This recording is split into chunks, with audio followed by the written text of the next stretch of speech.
Agora eu acertei. Bom dia a todos. Vamos aqui, nesse momento tão especial, estudarmos um pouco mais da doutrina, e são assuntos do nosso cotidiano. Ultimamente, eu tenho tido vontade de pegar para estudar, para preparar, tudo aquilo que toca na alma, sabe? Sentimentos que, às vezes, a gente se sente machucado na alma. Então, quando ela falou, né, estados depressivos, quer dizer, junto com a depressão, tem muita coisa ao redor, né? Eu gostaria de começar relembrando aquela pequena situação do senhor Flores. Ele era voluntário do Chico Xavier nas campanhas de doações de alimento. Então, eles se distribuíam e pediam mantimentos. E ele, em BH, bateu na porta de uma casa de uma senhora, e ela atendeu, ele explicou que fazia parte do grupo de Chico Xavier, e que estava fazendo campanha, se ela poderia colaborar com algum alimento para os mais necessitados. Aquela senhora, a hora que falou o nome do Chico Xavier, ela associou com o espiritismo, e ela detestava a doutrina espírita, nem conhecia, mas não era coisa do bem para ela. A reação imediata dela ela deu uma tremenda cuspida na cara dele. Ele calmamente tirou o lenço, se enxugou, depois que estava enxugadinho, ele falou: bom, para mim a senhora já deu. E para os pobres, a senhora teria alguma doação a fazer? Ela olhou para ele, mais firme ainda, e ele falou: eu vou esperar. Já levei uma, se levar outra, somos 1 mais 1 dá 2. Né? E ele esperou. Ela foi meio nervosa, ela entrou. E ele ficou lá esperando, ele não sabia qual seria a reação dela. E ela voltou com mantimentos para ele. Então, este senhor, ele poderia ter se melindrado, poderia ter ficado magoado, indignado com a reação daquela senhora, que ele estava prestando um ato voluntário, de caridade, visando o bem-estar do próximo. E ele simplesmente não levou nada disso em conta e prosseguiu com a tarefa dele. Qual será que seria a nossa reação diante dessa situação? Eu acredito que a maior parte de nós teria alguma reação meio adversa, meio de revolta. Né? Então, aí está um grande exemplo, porque ele aceitando, ele contornando a situação desse jeito, ele deu um grande exemplo para ela. E foi a força do exemplo que fez ela entrar para casa e pegar um mantimento. Né? E ele, saindo dali para outra causa, ele não levou nenhuma marra com ele, porque ele não assumiu aquela cuspida. Ele passou. Ela fez isso, o problema é dela. Eu estou trabalhando, eu estou me doando. Né? Tem um outro caso, eu vou citar alguma coisa para a gente ir chegando aonde eu quero chegar. Uma senhora que nós vamos falar de Dona Maria, senhora X, Dona Maria. Ela, desde criança, ela sempre se sentiu meio isolada e prejudicada no âmbito familiar. Então, coisas que faziam para ela, que faziam com ela, e aquilo ia gerando desde pequeno um mal-estar nela. Ela foi ficando mais velha, adolescente, tudo, e ela sentia uma certa rejeição, sentia certos tipos de abuso, e ela foi guardando aquilo dentro dela, se tornou adulta e foi guardando cada vez mais. A situação continuava até que ela se casou. Quando ela se casou e achava que fosse estar tudo bem,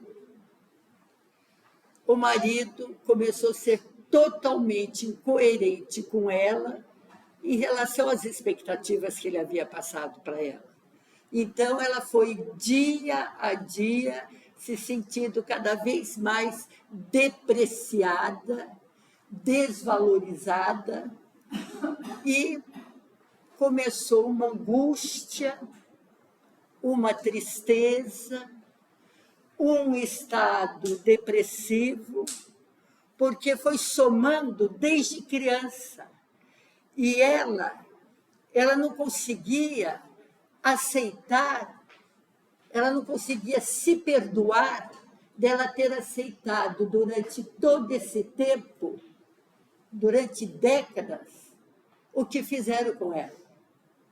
Então, tudo fazia mal do que tinham feito, mas o que estava causando o pior sintoma para ela é ela não se perdoar de ter deixado fazê-la de boba, fazê-la de joguete, de menosprezá-la, né? E até que ela chegou num ponto que ela entrou num estágio de depressão profunda, de pânico e com muito trauma. Muito trauma. E ela estava tão ruim que ela chegou a dizer que quando ela vê, ainda acontece isso, tá? Não é no passado, não. E quando ela vê uma pessoa doente que está em estado terminal, que ela tem inveja, que ela gostaria de estar no lugar dessa pessoa. Tá?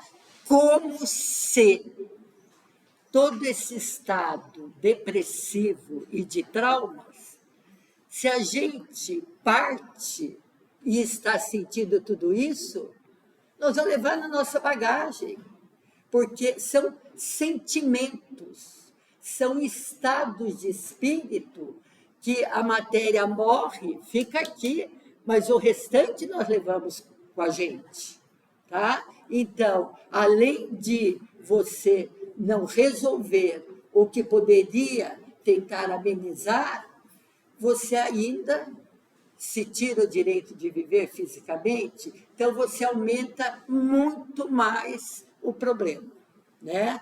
Então, vamos supor, com a depressão,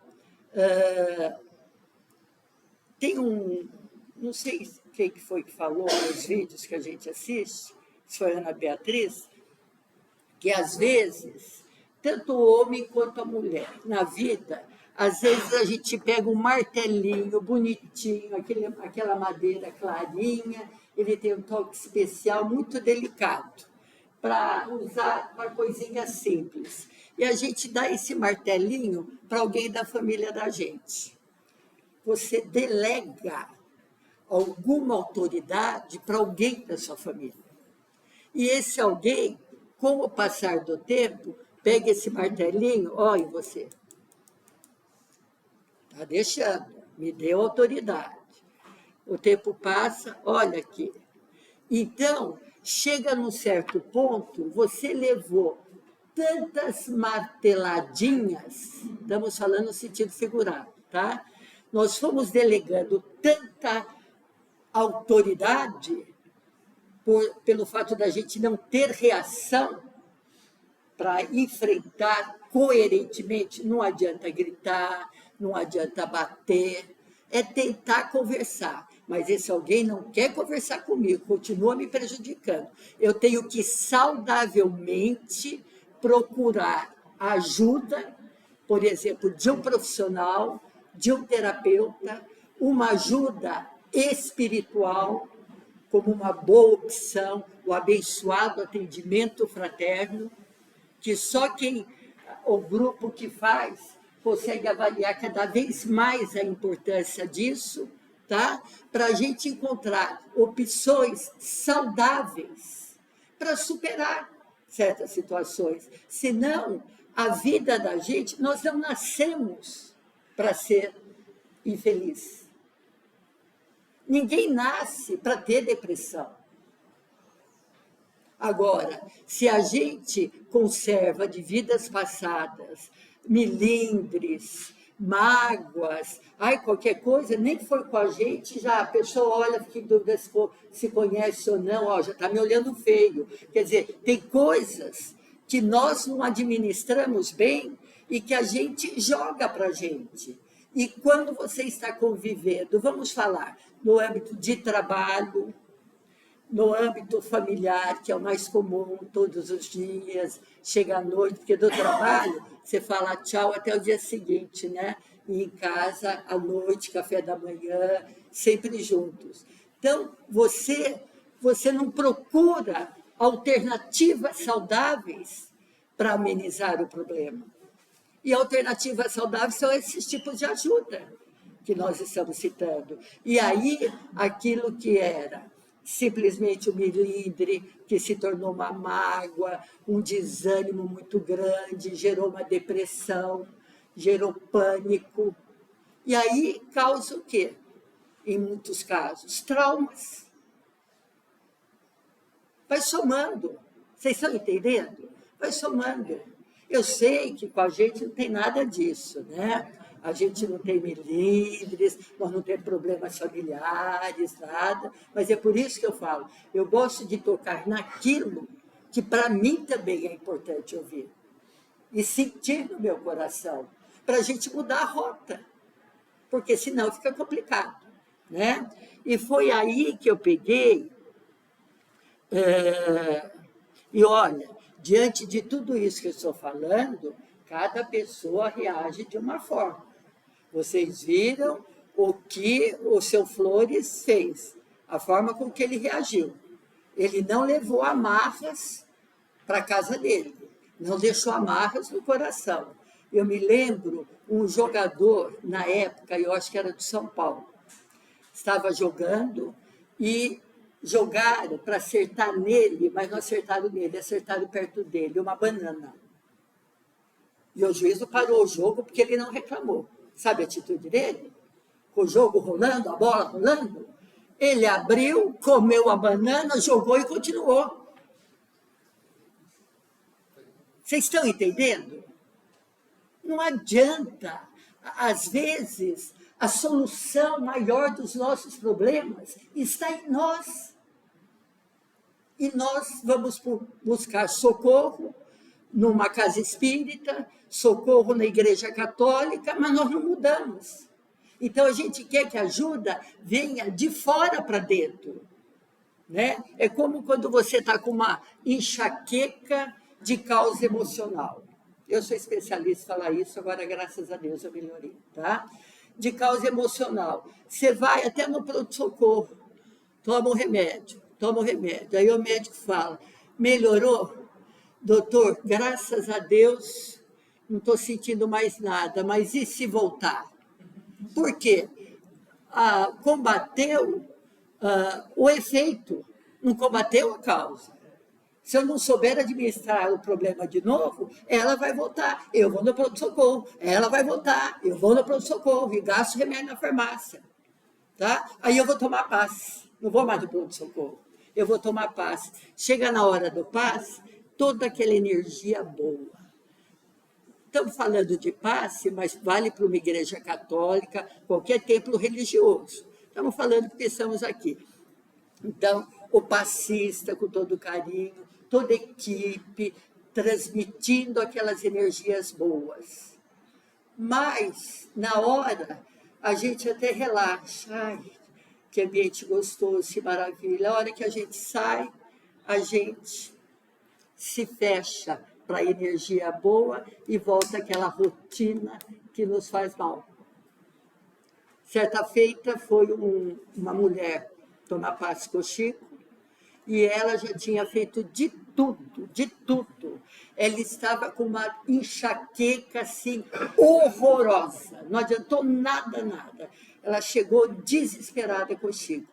Aí o Chico aplicou o passe nela, tudo direitinho.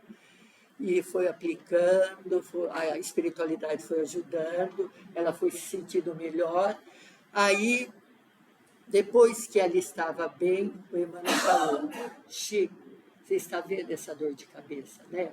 É que ela teve uma discussão tão feia com o esposo, e o esposo, ele foi para bater na cabeça dela, mas ele se conteve, mas a vibração que ele enviou provocou essa dor imensa. E aí nós não estamos defendendo mulheres, isso vale, estamos falando de casal. Eu acho que entre os casais tem aquele que é mais amadurecido, tem aquele que não.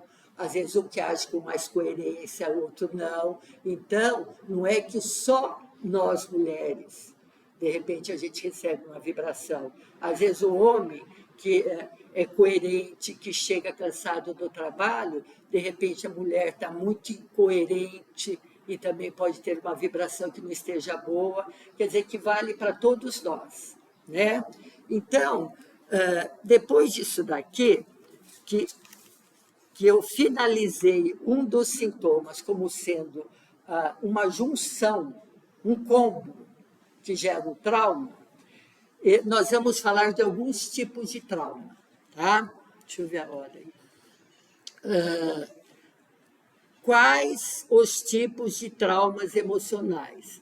São muitos. Nós vamos falar de 3 ou 4, tá? O trauma crônico. A característica dele é de efeito prolongado. Então, o tempo passa e eu vou vivenciando a cada dia esse efeito. Ai, Marilda, mas como? Dá para dar algum exemplo? Dá. Por exemplo, o bullying. O bullying. Uma pessoa que sofre bullying em casa, uma pessoa que sofre bullying na escola. Vocês imaginam na escola? Que sofre bullying no serviço. Eu me lembro que, certa feita, uma mãe muito preocupada, a turminha da classe começou a praticar bullying contra o filho dela. E ele tinha uns 6 para 7 anos. E aí ele estava assim, se corroendo. A criança é difícil se abrir, ela nem sabe o que é bullying, mas ela sente. E aí foi no aniversário, no apartamento de um coleguinha. E aí os que praticavam bullying falaram, vamos lá em tal andar? E ele nem sabia lidar com o elevador. Aí subiu com os coleguinhas.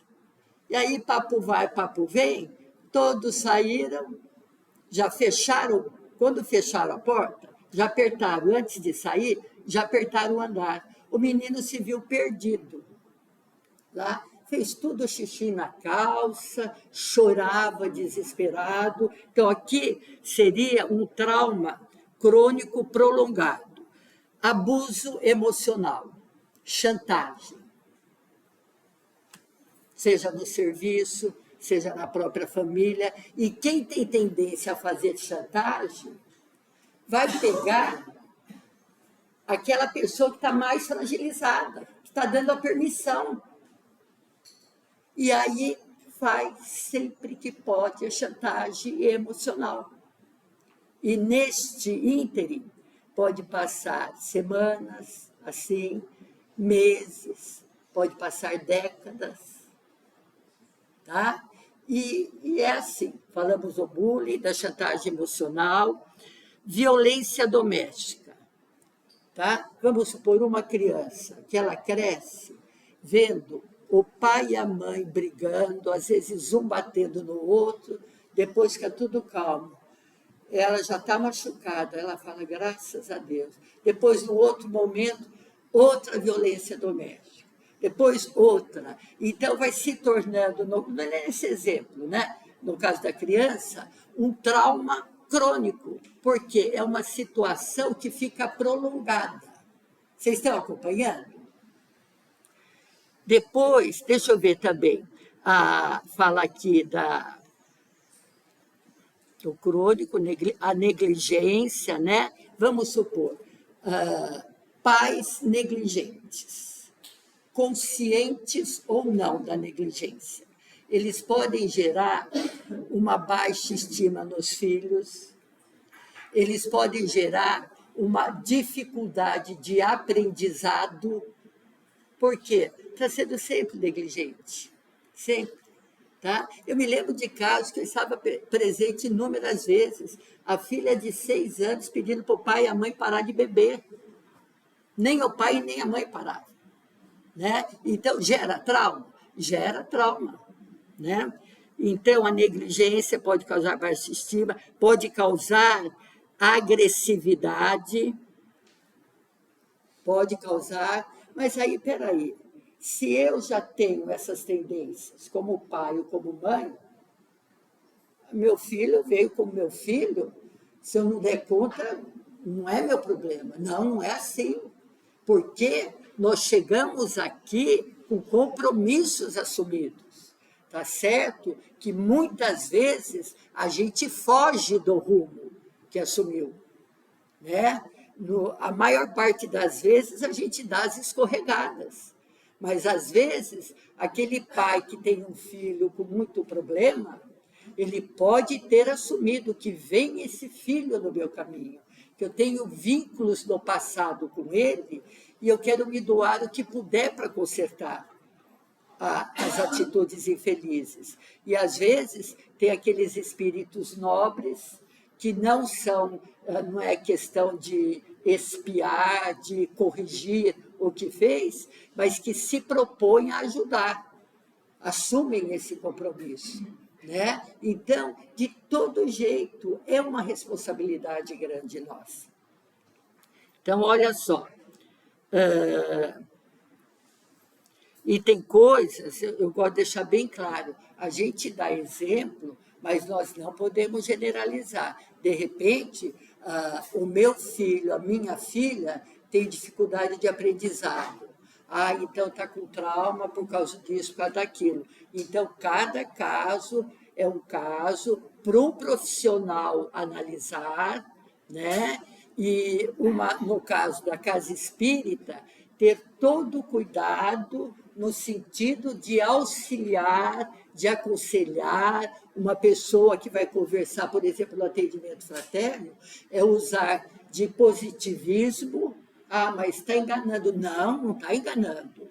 Tem que ser positivo, tem que ter coragem, tem que ter atitude, nada brigando, nada disso. Porque, às vezes, o que faz sentir mais no outro é o nosso silêncio, é a nossa postura. Então, tem, sim, muito tipo de ajuda que a gente pode ter. Agora, o outro caso, falamos do crônico, do agudo. O agudo, ele é causado por um único evento. Tá? Então, eu vou dar os exemplos que foram dados. Por exemplo, um acidente de carro, um acidente terrível, que morre um ente querido. Eu posso ficar com trauma, não quer dizer necessariamente que eu vou ficar, com trauma tremendo. Tá? Eu me lembro, há muitos anos atrás, a padaria Pão de Queijo Mineiro, lá na José Paulino, o dono estava no carro com a esposa, só que o filho quis ir no carro da frente com o tio e os primos, e foram na parte de trás do carro. E naquela época não tinha cinto de segurança. Né? Então, chegou numa curva, o carro tombou, o casal viu o filho partir. Né? Pode causar um trauma? Pode. Necessariamente vai causar um trauma. Vai sentir muito, mas vai depender da reação de cada pessoa. Mas, de todo jeito, que vai sentir o impacto, isso a gente não tem dúvida. Tá? Então, olha, um acidente, outro caso, uma separação. Pode ser de um irmão que eu gostava tanto dele, eu era muito agarrada, pegada com ele, e ele foi para a Austrália, está lá casado e não pretende mais voltar. Essa separação não estava no meu programa emocional. Eu contava com a presença do meu irmão. Tá? No caso do pai morrer, ou da mãe, ou o casal que o filho achava que estava indo tudo bem, de repente separa. Uma coisa, gente, a doutrina espírita, ela é muito aberta. né? De repente, o casal, se não está se dando bem, se eles chegam à conclusão que deve separar, tem que separar com dignidade, com ética. E se tem filhos, não pode a mãe jogar o filho contra o pai não pode jogar a filha contra a mãe. Tem que ter ética, tem que fazer de forma que não dê nenhum, que não gere um impacto grande. Porque algum impacto de início pode gerar, mas se for bem trabalhado pelo casal, eu conheço criança de 10 anos, que falou para mim, falou, olha, quando meus pais disseram que iriam se separar, eu chorei. E agora eu vejo que eles estão bem, os dois me dão atenção e que está tudo bem. Eu estou bem com um, estou bem com o outro. Vou na casa de um, vou na casa de outro. Gerou trauma? Não gerou, foi a postura. Tá? E essa postura, nós temos que ter responsabilidade numa separação em qualquer setor que for, né? Então, isso, padaria, já teve caso de esposa ver que o marido estava com outro e ela, na hora, não pensou nas filhas que tinha. Ela falou adeus para a vida. Né? Foi assim que ela achou que iria resolver o problema. Agora, você imagina esse espírito do lado de lá, encarando a situação sem as filhas e que não resolveu o problema que achava que fosse resolver. Quer dizer, quando a pessoa desiste de viver, na maior parte das vezes, ela não quer deixar de viver, ela quer deixar de sofrer. Ela quer deixar de sentir aquela dor, só que às vezes a dor fica mais doída, fica mais intensa, né? Aqui, então, olha, trauma crônico, trauma agudo, trauma complexo. Ai, meu Deus. Resultado de repetições de experiências traumáticas. Então, experiências traumáticas que são repetidas constantemente. Aí, o que acontece? A pessoa está com trauma e ela não está mais nem pensando na vida dela. Ela já olha do lado para ver onde tem alguma ameaça de perigo, porque senão pode sobrar para ela. Olha que coisa séria. Então, olha só, faço questão de ler de novo. Trauma complexo, resultado de repetições de experiências traumáticas. A pessoa fica hipervigilante, monitorando constantemente em busca de sinal de perigo. Um exemplo. O marido ciumento. Aquele ciumento que não é por amor, ciumento. Ele, às vezes, ele pode ter a ideia, ou pode estar traindo a esposa, e aquilo que está nele, não vamos generalizar, por favor, sem generalizar, tá? Aquilo que está nele, ele projeta na esposa. Então, qualquer cavaleiro que esteja por perto, a esposa está traindo ele. É fácil, gente? Sai dessa, hein? Então, é isso daí. E aí, vamos supor, se perdura tanto assim, nesse último caso até que nós estamos citando,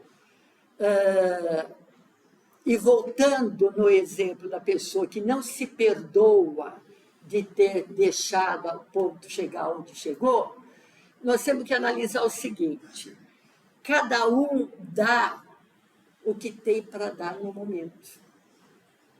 Pessoas, diante de uma mesma situação, elas têm posturas diferentes.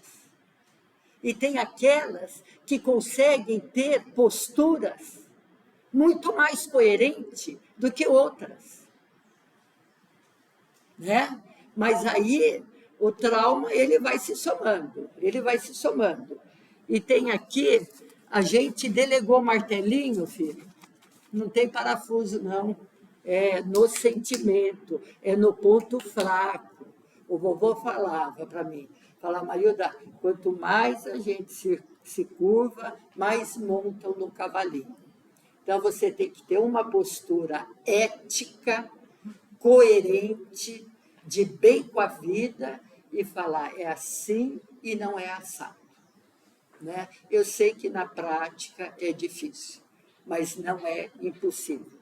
E às vezes a gente acorda tarde, né? Mas sempre é tempo de acordar. Também cá entre nós. A hora que acorda, saia de fininho, né? Porque aí o martelo vem para a nossa mão e aí a gente aumenta o cabo, né? E sai correndo atrás se for preciso, né? Mas até aí já custou muito. O quê, Bico? É verdade. Então. Olha só, podemos levar traumas para outras vidas? Sim ou não? Sim. É uma situação delicada? Porque junto com esse trauma vem toda a mágoa, vem todo o desconforto, tudo que nós começamos falando e deu o trauma. E outra coisa, posso sofrer vários tipos de trauma ao mesmo tempo? Depende do que eu permitir. Pode sim. Então, aí já não é um problema grande. Vão ser 2, vão ser 3. Marilda, tudo bem, até aí você falou. E o último, que é super assim, compreensível, é o trauma secundário. Vocês vão entender de cara. Exposição, o Amilcar não está aí, né? Exposição constante ao trauma de outras pessoas. Por exemplo, um médico, uma enfermeira, um bombeiro. Ele vê, vamos supor, essa semana que passou, eu fui visitar o sobrinho do meu marido, que ele tinha cortado um dedo do pé, agora cortou parte. Né? Então, vamos supor, até o médico, ele tem que ter uma postura, por mais que ele esteja torcendo para o bem do paciente, ele tem que ter uma postura para que isto não gere um trauma nele. Ainda falo, se um médico, cirurgião, se ele tem 2 cirurgias dificílimas, uma em seguida da outra, se ele se envolver com o coração, o emocional, se abalar com aquela situação, ele vai estar preparado para a segunda? Não. Né? Mas a gente sabe que, inclusive na pandemia, quantos médicos, quantos enfermeiros emendaram quinzena, às vezes até um mês, sem ver a família, tudo. Teve aqueles que conseguiram trabalhar melhor com a situação e outros não. Né? Deixa eu ver aqui. Para finalizar, a Ana Beatriz, uma tremenda psiquiatra, ela fala sobre a epidemia do vazio que nós estamos vivendo. Então, por exemplo, nós temos um caminho, cada um de nós, saindo daqui, cada um não tem seu tipo de vida, sua casa, seus compromissos, cada um de nós temos o caminho a seguir. Tá? Se eu tenho opção, ou eu não estou sabendo lá na frente, mas eu já botei no GPS, aqui e aqui. Tá? Então, eu estou no GPS da vida. Eu estou indo coerentemente, se tem algum desvio, o GPS vai me ajudar a sair do desvio, para depois eu retornar no ponto que eu devo. É uma alternativa. Né? E eu também posso, não, eu vou para tal lugar. Eu nem sei que estrada direita que eu vou pegar. Mas o carro também, nem fiz a revisão, mas para mim está tudo bem. Eu vou indo. Tá? E aí os problemas começam a aparecer. Problema no carro, problema no caminho, que eu me perdi no caminho e andei não sei quantos quilômetros a mais, e chuva, e à noite, e acidente, uma coisa e outra. e eu me vejo num tremendo apuro. Por quê? Porque eu não fiz uma programação para mim. Então, essa segunda opção, ela diz que é o abraço no vazio, porque não tem consistência. Tá? Então, tudo aquilo que a gente fizer com coerência, com ponderação. Se eu estou com problema, vamos supor, com a minha irmã, por exemplo, estou discutindo com ela. Às vezes, quando a gente troca alguma palavrinha meio assim, olha, depois que a gente terminou de trocar a palavrinha, ponto final, onde que nós vamos agora fazer compra? Você está precisando de alguma coisa? É assim, a vida é assim. Então, o que eu quero mostrar com isso? Que existem problemas, tá? Que tem coisas que nós temos que argumentar. E vamos chegando no denominador comum, tá certo? Então, eu gostaria de deixar a seguinte mensagem. Vamos confiar em Deus, vamos conectar com a espiritualidade, não vamos esperar milagre, porque milagre não existe. Vamos buscar transformações. O ateu, que se diz ser ateu, mas o Chico Xavier fala que não existe, porque todos nós temos a centelha de Deus, ele pode até falar que é ateu. Se ele for coerente, sensato, ele pode falar o que quiser, mas ele não sabe, ele está com a semente de Deus no coração dele. Tá certo? Então, não vamos bloquear a ajuda que a espiritualidade muitas vezes quer dar para nós. E nem sempre consegue. E nós estamos precisando.